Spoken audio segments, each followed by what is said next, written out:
نبدأ بسم الله الرحمن الرحيم. In this talk, we are going to describe the flipped classroom methodology briefly, and you are going to cover in an introduction a little bit about how is it defined and when did it start and all of that. And then why should it be used, the rationale for it is used, this methodology, and then we will briefly describe the process. The flipped classroom methodology, or otherwise known as flipped learning, is a methodology that enables teachers to utilize active learning. And this active learning, the teachers utilize it during the class time by assigning students learning and assessment materials. As students will use it at home before they come to class, and this is intended for the active and interactive application. Now, this is a general definition, but if we would like to go into a little bit of detail, the flipping is actually in the sequence of the activities. Students usually have a number of activities during their learning journey. They have in-class activities, usually lectures and other in-class activities, and also they have homework for the purpose of memorization, reinforcement, and knowledge application. So these are two types of activities: in-class ones and out-of-class ones, usually at home. Traditionally, the former precedes the latter. I mean, the in-class precedes the out-of-class or the homework. In flipped learning, homework is done first. So the role of the teacher in such atmosphere shifts from information provider to facilitator. So the teacher usually is an information provider, but in the flipped classroom methodology or in the flipped learning, the teacher becomes a facilitator. So traditionally, you have a lecture followed by homework activities, while in the flipped classroom, you have the lecture at home, and the classroom activities are usually interactive. And so the teacher, the role of the teacher changes from the sage on the stage to the guide on the side. The description of the roles of the teacher is excellently presented on a paper published in as an Emmy guide long time ago by Professor Hardin, entitled "The Good Teacher is More Than a Lecturer," and in that paper he described the 12 roles of the teacher. And as you can see, the learning facilitator is one of them, while the information provider is the other one, as a lecturer or clinical or practical teacher. So in flipping, the role changes from information provider to facilitator.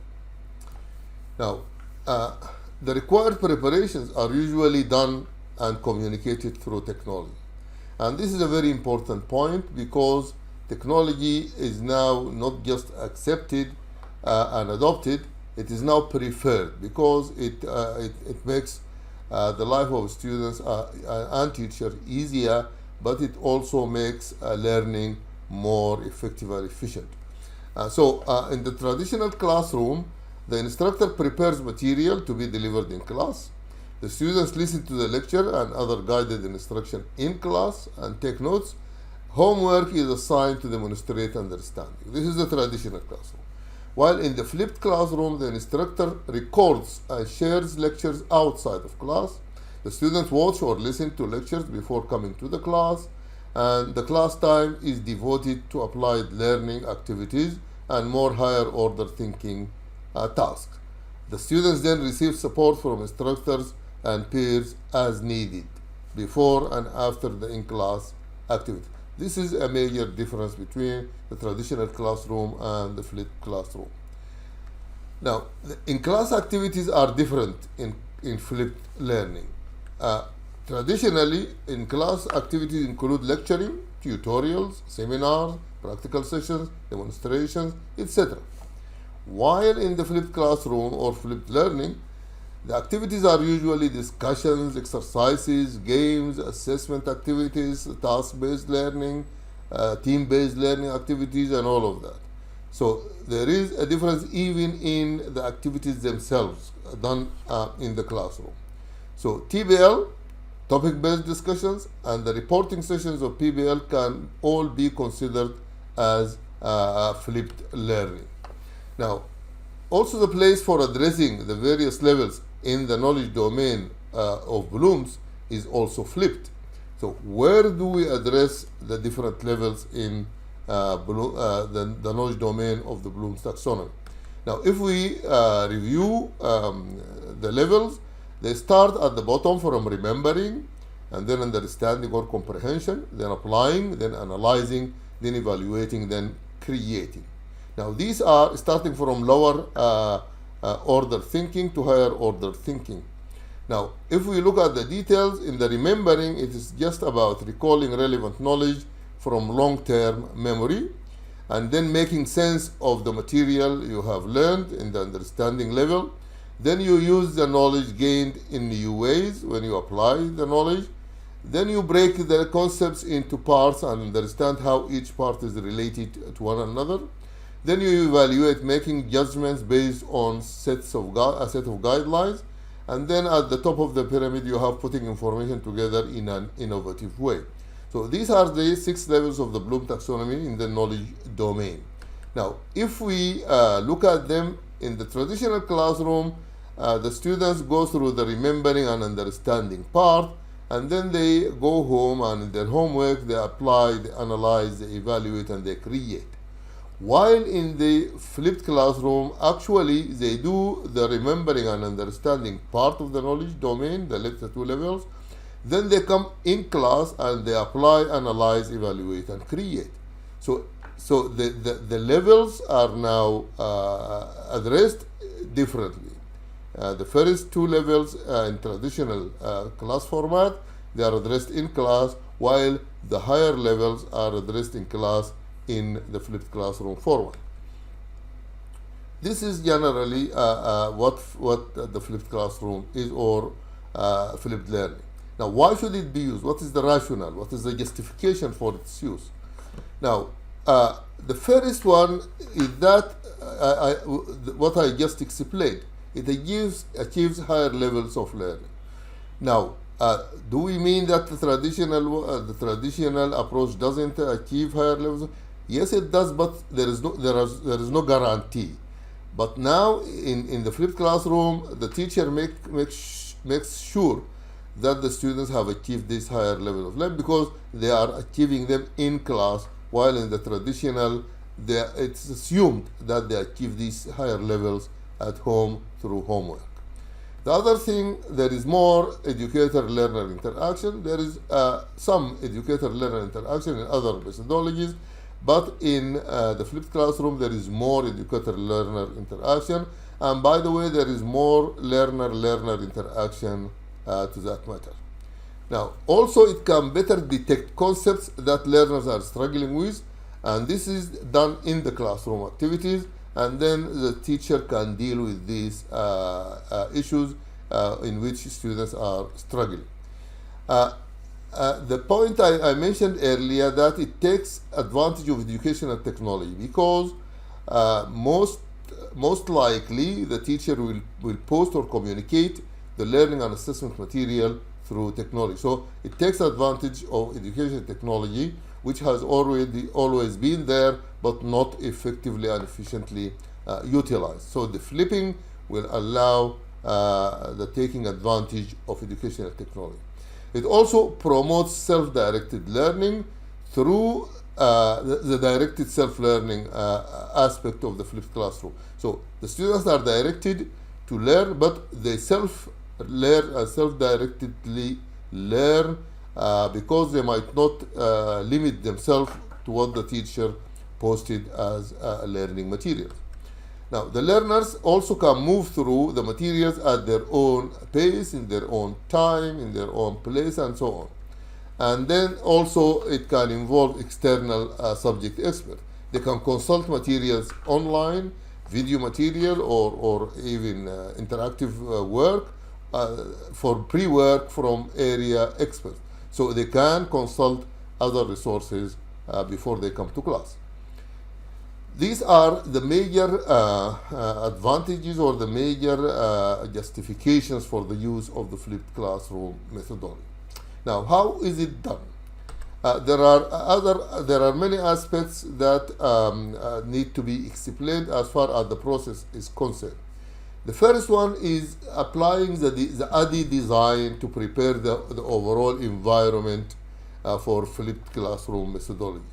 The ADDIE starts with an A, which is analysis. You analyze, and then you design, then development, and then you implement, and then you evaluate. This is called the ADDIE approach or model for instructional design.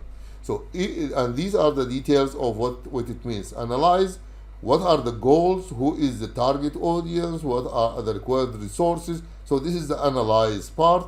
Then the coursework is aligned with the objectives and strategies identified in the goals, and then you create the learning space or environment in general. Then you launch the learning solution and engage with the students, and then you review the reporting and analytics to ensure desired success and identify areas for improvement. This is called the ADDIE model. It has got 5 steps or phases.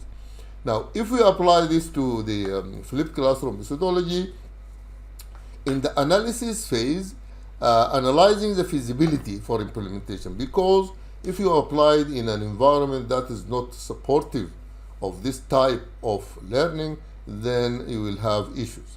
And then you determine the nature of the curriculum. Is it easy and suitable to use this methodology or not? Then after you do that, you design. You identify the courses for implementation if you are doing this at the level of the curriculum. And then you define the operational procedure. How are you going to do that? We will go into a little bit of that. And then appeal to the presentations, to your presentation. Then the development part, you produce the teaching learning materials. Then you establish the infrastructure, and I'm going to shed a little bit of light on that. And then you develop tools to evaluate effectiveness. You need tools to make sure that the process is effective. Then during the implementation phase, the participant received the flipped classroom, I mean the whole process, and then you evaluate it through participants' feedback and through the measurement of the impact of the flipped classroom on learning. I mean the grades of the students.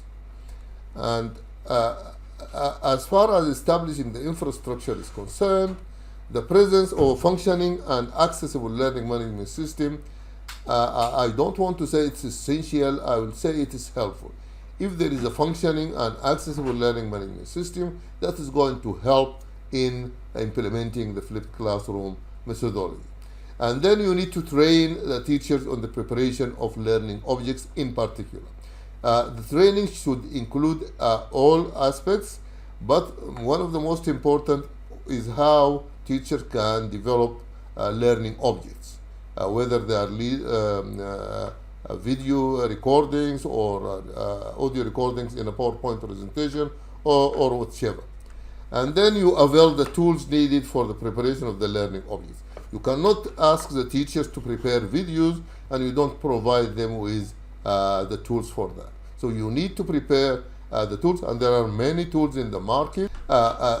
Research indicated that 60% of the students say they like to use technology in their learning process. And this is used to empower students. You create a student-centered learning environment, and then you turn this teacher into a learning guide or the guide on the side.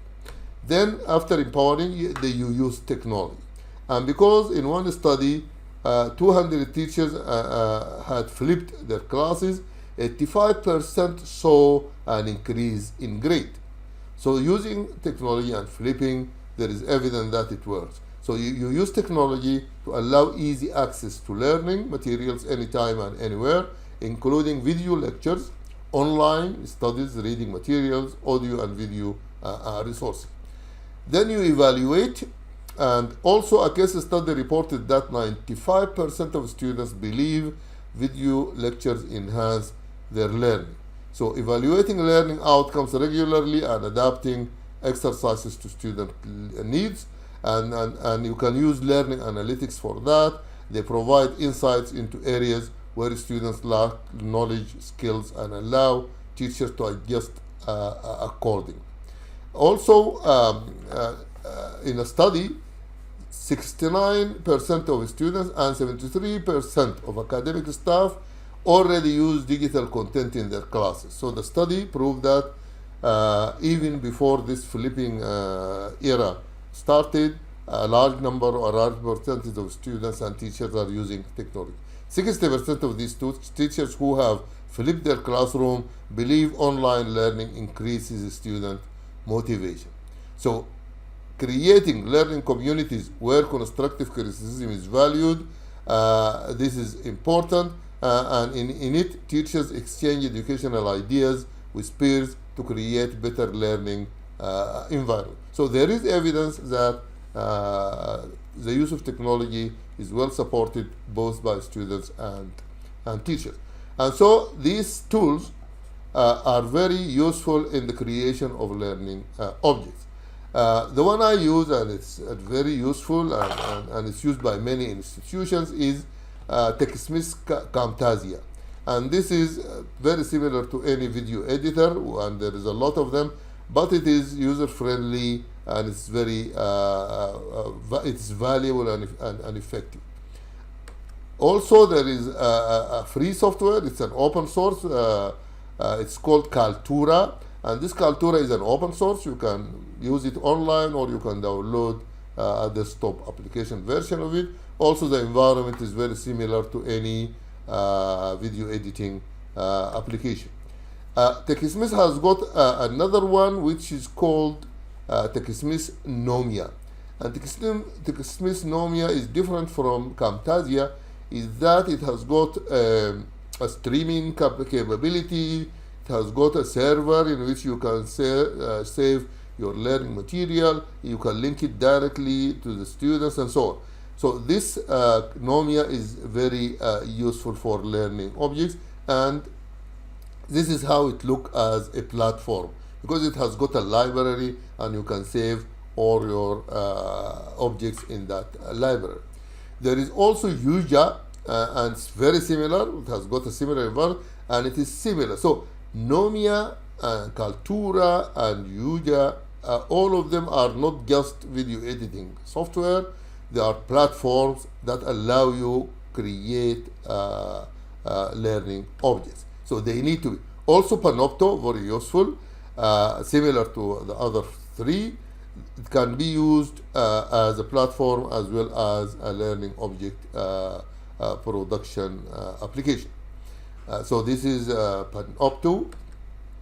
And of course, teacher can use the facilities which are now very powerful in PowerPoint to record video lecture. So these tools are a requirement. They help a lot in flipping, in the use of technology in the flipped classroom infrastructure.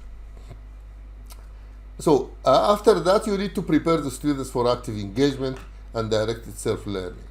And this is not difficult, because students, when they are forced to use or to change, they change. So you need just to prepare the students for this active engagement and directed self-learning before flipped classroom methodology works. Now, how is it organized? There are three types of activities. There are pre-class activities, there are in-class activities, and there are post-class or out-of-class in-class activities. So three types, three levels of activities.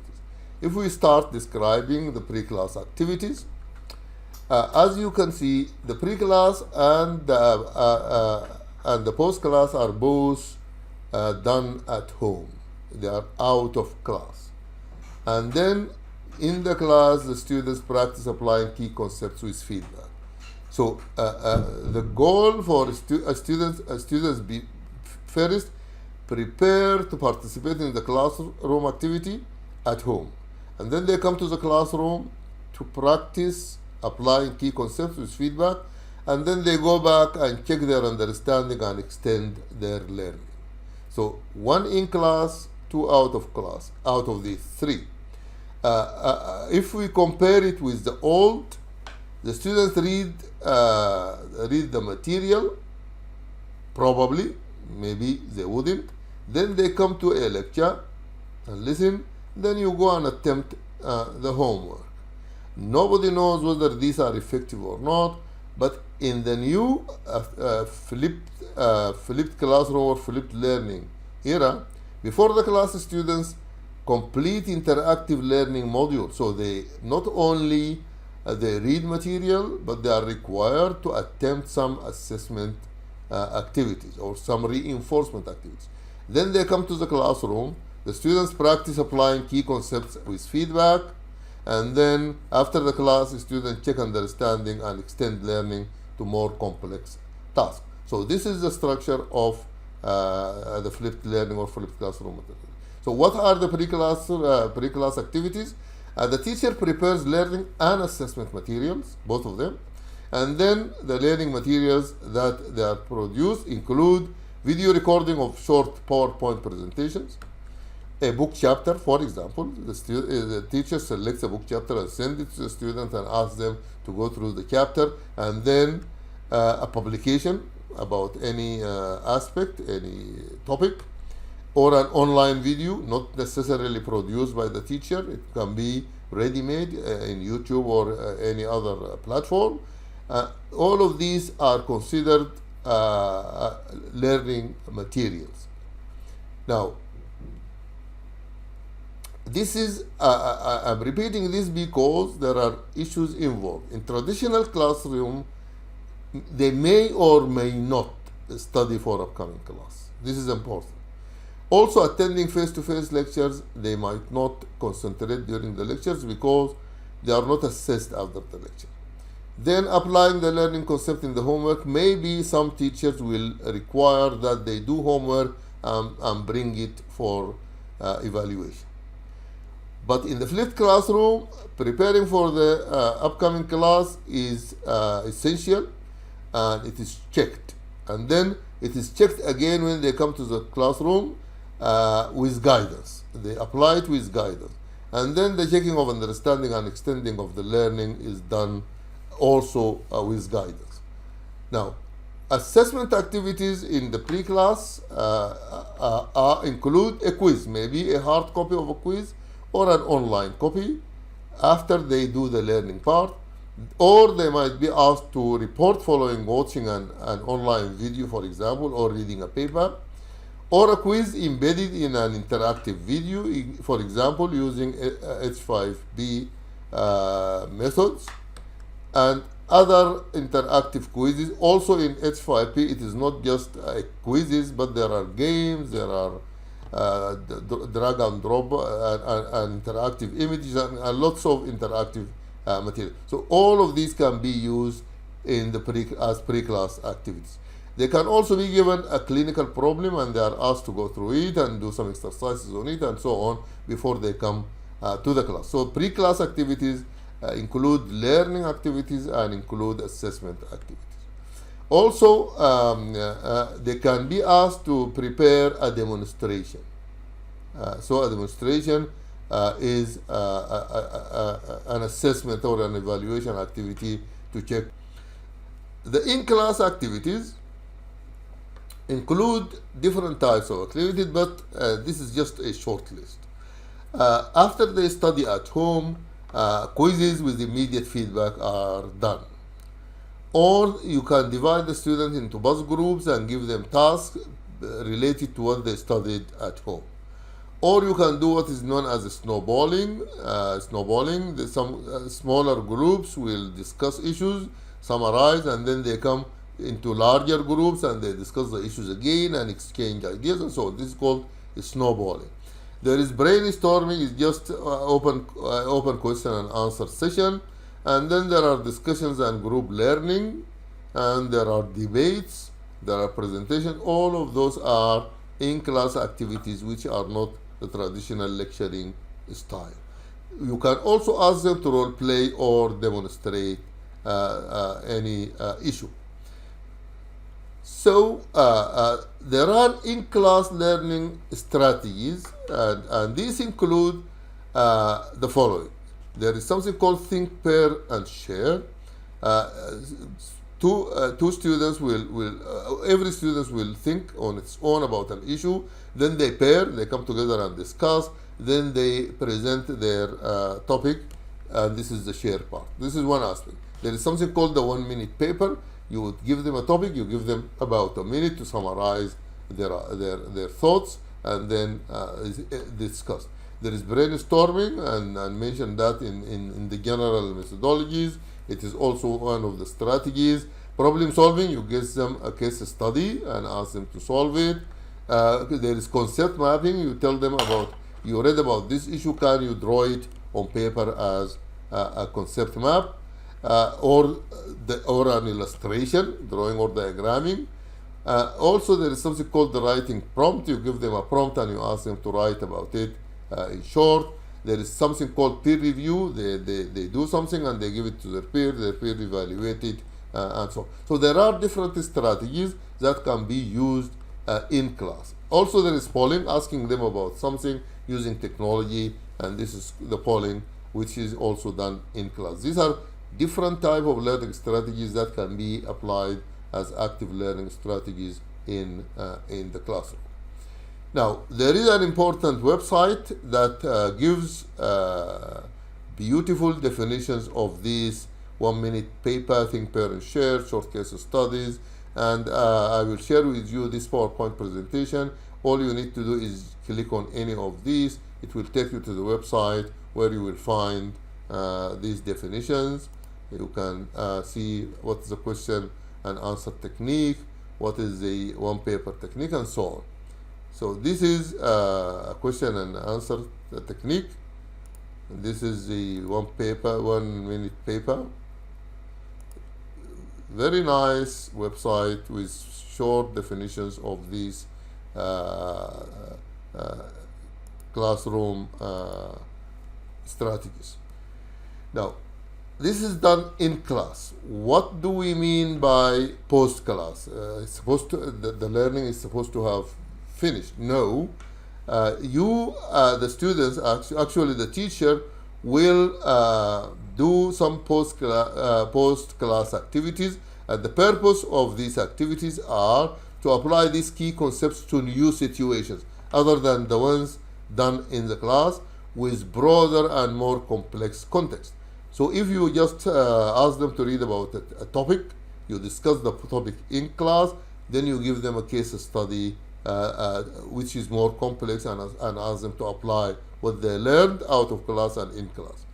Also, you receive feedback on performance from peers and teachers. This can be a post-class activity, the feedback and reflection.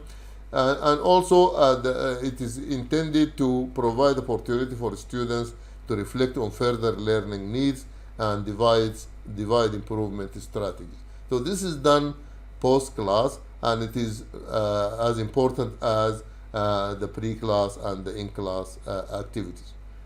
Now, examples include another tutorial, not this in-class activity, discussing the same issue from another angle, and an assignment building on what they learned before the class and in the class, a field work based on the issue discussed, pre-class and in class, clinical placements based on what they learned, report writing, project work and research, written and oral exams. As you know, these are usually done at very specific times in the course. So they should include whatever is learned in the flipped classroom activities. Now, just remind you of this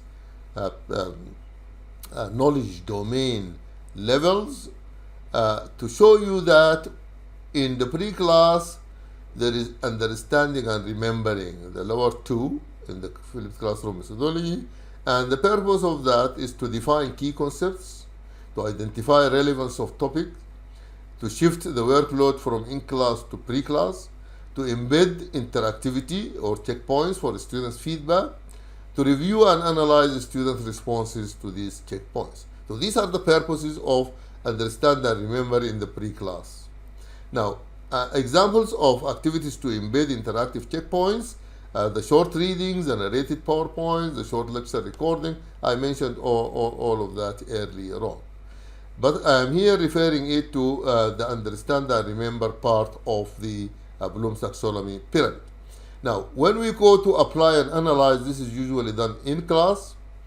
And in that, the purpose is to clarify pre-class responses, to address any salient areas where pre-class activities was not clear, so to clarify issues in which students are struggling.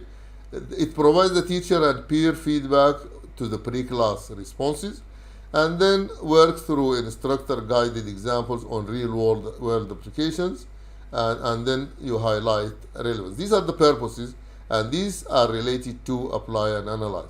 Examples for that, case studies, real-life work exemplars, team-based learning, I mentioned that, in-class voting or polls, for example, using clickers, simulation activities or demonstrations or role-playing or debriefing. Also, this is apply. Well analyze. The purpose for the students is workshop or authentic task in a real world or simulated context that they analyze. Here it's a higher level, and then in the post class they evaluate and create through reflection. So this is just relating the activities, the pre-class, the in-class, and the post-class to the levels in the Bloom's taxonomy and their purpose and the examples. And thank you very much for being a nice audience.